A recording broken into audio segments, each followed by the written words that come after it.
ഓരോരുത്തരും ഓരോ ഇന്ത്യക്കാരും സമാധാനമായി ഓരോ രാത്രിയും ഉറങ്ങുമ്പോൾ നമുക്ക് കാവൽ നിൽക്കുന്ന കാവൽക്കാരായിട്ടുള്ള നമ്മളെ സംരക്ഷിക്കുന്ന ഇന്ത്യൻ ഭടന്മാരെ പറ്റി നമ്മൾ ചിന്തിക്കുന്നില്ലായിരിക്കും. ഒരുപക്ഷെ ഓരോ യുദ്ധങ്ങൾ വരുമ്പോഴായിരിക്കും നമ്മൾ അവരെ പറ്റി ഓർക്കുന്നത്.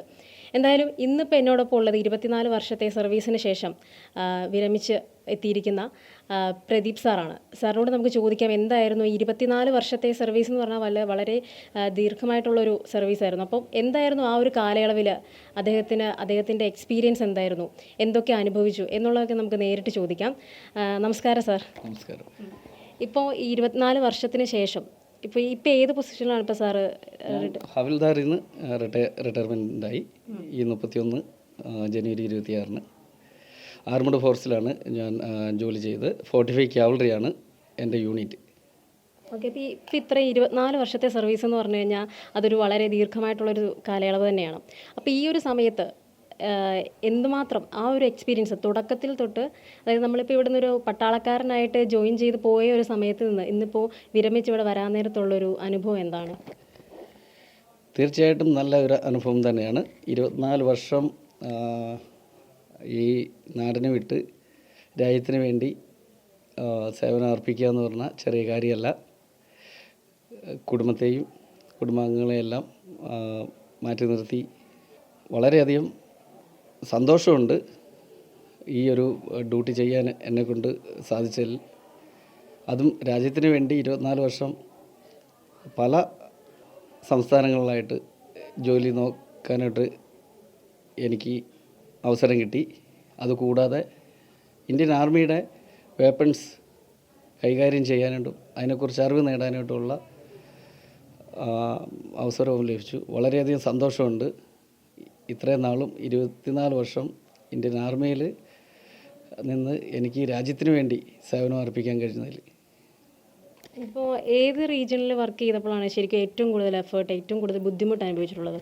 ഞാൻ ജമ്മു ആൻഡ് കാശ്മീരിൽ ഏകദേശം എൻ്റെ സർവീസ് 8 വർഷത്തോളം ഞാൻ ചെയ്തിട്ടുണ്ട്.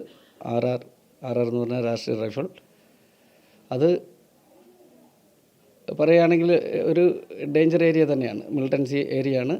അതിൽ വളരെയധികം ബുദ്ധിമുട്ടും പ്രയാസവും അതിൽ അനുഭവിച്ചിട്ടുണ്ട്. ജീവിതം തന്നെ നഷ്ടപ്പെടാവുന്ന ഓപ്പറേഷൻസിൽ പങ്കെടുത്തിട്ടുണ്ട്.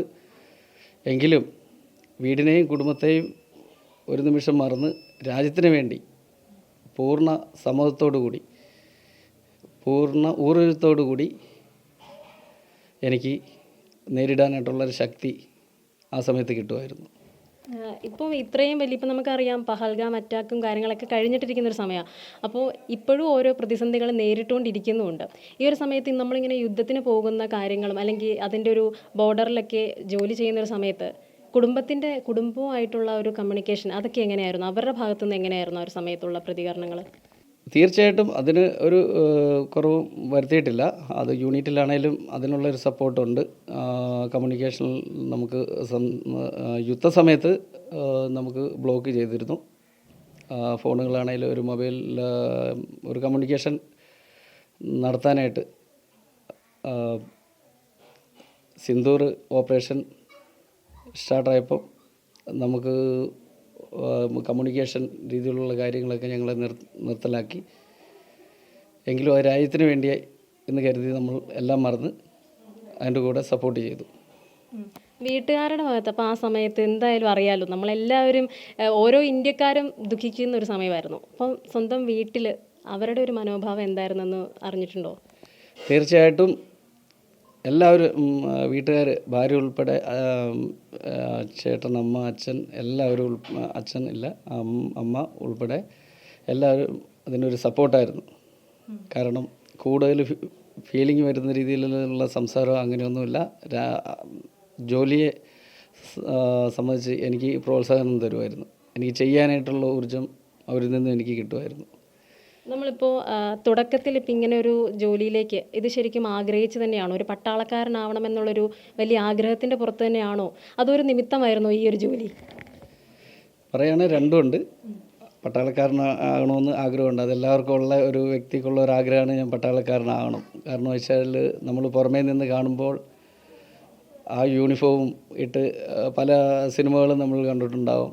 അതിലൂടെയൊക്കെ ശരിക്കും പറഞ്ഞാൽ സാധാരണക്കാരന് അങ്ങനെ ഒരു ഇമ്പ്രഷൻ ഉണ്ട് നമുക്ക് പട്ടാളത്തിൽ കയറണം.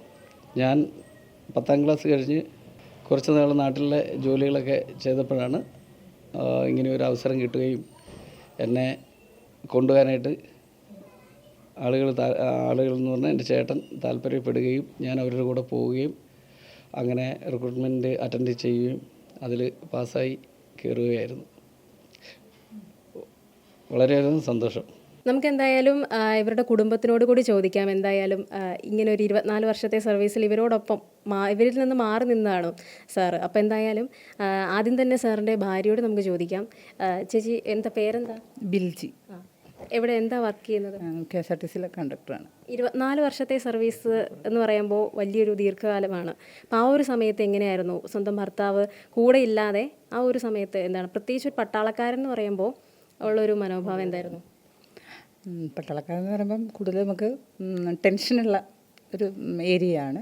പിന്നെ ഇവരനുഭവിക്കുന്ന ത്യാഗത്തിൻ്റെ കുറേ ഭാഗം വീട്ടിലുമൊക്കെ നമ്മൾക്ക് നമ്മുടെ കൂട്ടത്തിലുള്ള ഒരാൾ പങ്കാളി കൂട്ടത്തിലില്ലാത്തതിൻ്റെ കുറേയധികം ബുദ്ധിമുട്ടുകൾ ജീവിതത്തിൽ നമ്മൾ നേരിടാറുണ്ട്. പക്ഷേ ഒരു പട്ടാളക്കാരൻ്റെ ഭാര്യയാണ് എന്ന് പറയുന്നതിലൊരു അഭിമാനം വളരെ സന്തോഷം നൽകുന്നതാണ്. ആ അഭിമാനം വളരെ എപ്പോഴും ഉണ്ട്.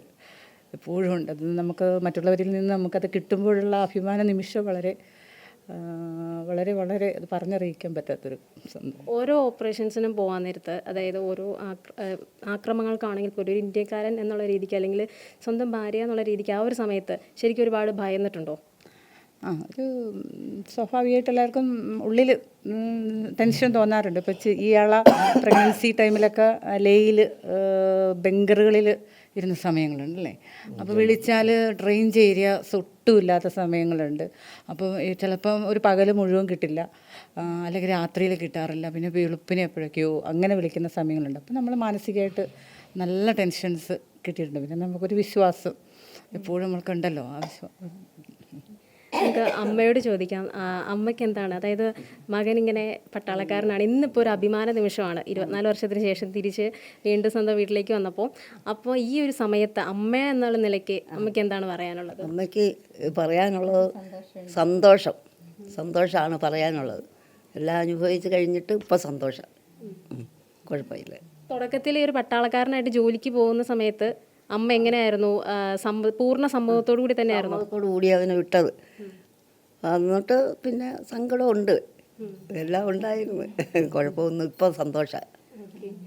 അതിന് നമ്മളോടൊപ്പം ഉള്ളത് സാറിൻ്റെ സഹോദരിയും അതുപോലെ ചേട്ടനുമാണ്. സഹോദരനും സഹോദരിയാണ്. എന്തായാലും നമുക്ക് അവരോട് ചോദിക്കാം. സ്വന്തം കൂടപ്പിറപ്പാണ് ഒരു ആർമിക്കാരനായിട്ട് ഇവിടെ നിന്ന് പോകുമ്പോൾ അവരുടെ ഒരു മനോഭാവം, അവരുടെ ഉള്ളിലുള്ള ഒരു വികാരം എന്താണെന്ന് നമുക്ക് ചോദിക്കാം. എൻ്റെ സഹോദരൻ 24 വർഷമായിട്ട് രാജ്യത്തിന് വേണ്ടി പോരാടി. അതിന് സന്തോഷമേ ഉള്ളൂ. പക്ഷേ ഞങ്ങൾക്ക് ഒരു പക്ഷേ ദുഃഖമുണ്ട്, ഞങ്ങളെ പോയതിലും എല്ലാത്തിലും ദുഃഖമുണ്ട്. എങ്കിലും രാജ്യത്തിന് വേണ്ടിയിട്ട് അവൻ്റെ എല്ലാ ഇതിനും സന്തോഷം. ഏറ്റവും കൂടുതൽ സന്തോഷം അനുഭവിക്കുന്ന നിമിഷങ്ങളാണിപ്പോൾ. കാരണം എന്താണെന്ന് പറഞ്ഞാൽ ഈ നാട് മൊത്തം ഒരു ആദരവ് കൊടുത്ത് സ്വീകരിച്ച് രാജ്യത്തിന് വേണ്ടിയാവുമ്പോൾ വളരെയധികം സന്തോഷം. ഇങ്ങനെയുള്ള കാര്യങ്ങൾ നമ്മുടെ നാടിനും മറ്റുള്ളവർക്കും കൂടെ ഒരു പ്രചോദനമായി തീരുന്നുണ്ട്. അതുകൊണ്ട് വളരെയധികം സന്തോഷമുണ്ട് ഈ നിമിഷം. വളരെയധികം സന്തോഷമുണ്ട്. ആങ്ങളെ പട്ടാളക്കാരനാണെന്ന് പറയുന്നത്. നമ്മൾ ഏതെങ്കിലും ഒരു കുടുംബത്തിൽ എന്തെങ്കിലും ഒരു കാര്യങ്ങൾ, ഒരു ചടങ്ങൊക്കെ വരുമ്പോൾ ഈ പറഞ്ഞ സാറ് വരാതിരുന്ന സാഹചര്യങ്ങൾ ഉണ്ടായിട്ടുണ്ടെന്ന് പറയുന്നു. അപ്പം അങ്ങനത്തെ ഒരു സമയത്തൊക്കെ നിങ്ങൾക്ക് എന്തായിരുന്നു? അന്നൊരു വിഷമമുണ്ട്.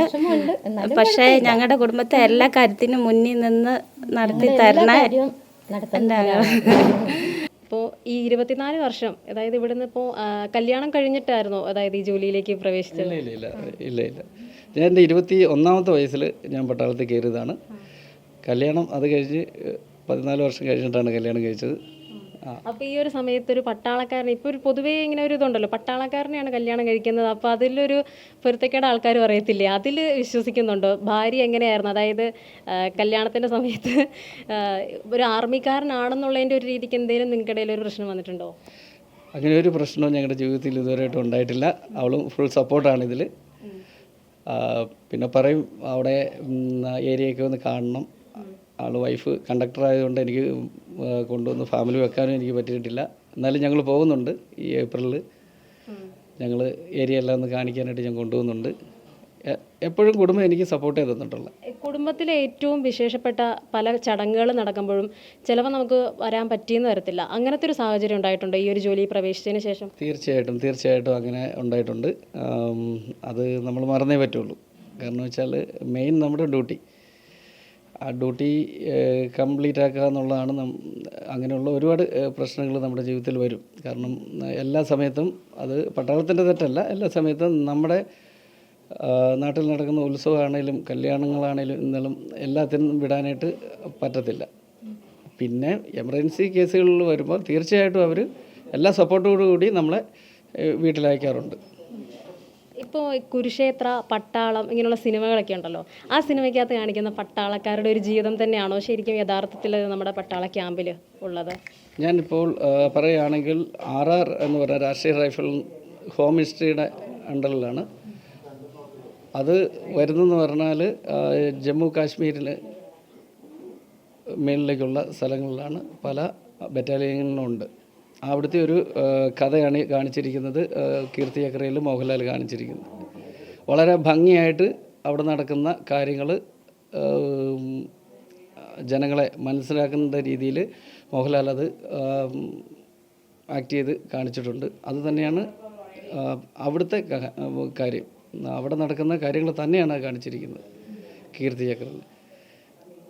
ഓക്കെ, എന്തായാലും നമുക്കൊരു കുറേ അധികം വിശേഷങ്ങൾ നമ്മളോട് പറഞ്ഞിട്ടുണ്ട്. 24 വർഷത്തെ സർവീസിൽ എന്തൊക്കെ അനുഭവിച്ചു, വീട്ടുകാരിൽ നിന്ന് മാറി നിന്നപ്പോൾ ഉള്ളൊരു അനുഭവങ്ങൾ, പിന്നെ അതുപോലെ തന്നെ സിനിമയുമായിട്ട് നമ്മൾ സിനിമകളിൽ കാണുന്ന ഒരു പട്ടാള ജീവിതം തന്നെയാണോ യഥാർത്ഥത്തിൽ എന്നുള്ളതൊക്കെ നമ്മളോട് പറഞ്ഞിട്ടുണ്ട്. എന്തായാലും ഈ ഒരു അവസരത്തിൽ ഞങ്ങൾ തന്നെ ഒരു ബിഗ് സല്യൂട്ട് നൽകുകയാണ്. എന്തായാലും സാറിന് എല്ലാവിധ ആശംസകളും. Thank you.